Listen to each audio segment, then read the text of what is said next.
وزیراعظم نے tax fraud کی نشاندہی کرنے والے ایف بی آر آفیسر کو 50 لاکھ روپے نقد انعام سے نواز دیا۔ وزیراعظم کا یہ کہنا تھا کہ ضرورت ہے کہ ایسے ایماندار لوگوں کی حوصلہ افزائی کی جائے۔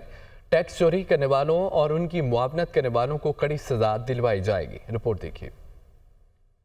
وزیر اعظم نے ٹیکس فراڈ کی نشاندہی کرنے والے ایف بی آر کے افسر کو 50 لاکھ روپے نقد انعام سے نواز دیا۔ اعجاز حسین کی فرض شناسی پر انہیں اعزازی شیلڈ بھی دی گئی۔ وزیر اعظم سے کھربوں روپے کے سیلز ٹیکس فراڈ کی کوشش کرنے کی نشاندہی کرنے والے ایف بی آر کے سینئر افسر اعجاز حسین نے وزیر اعظم ہاؤس میں ملاقات کی۔ اس موقع پر وزیر اعظم کا کہنا تھا کہ ضرورت ہے کہ ایسے ایماندار لوگوں کی حوصلہ افزائی کی جائے، غریب عوام کے ٹیکس چوری کرنے والوں اور ان کی معاونت کرنے والوں کی نشاندہی کر کے انہیں کڑی سے کڑی سزا دلوائی جائے۔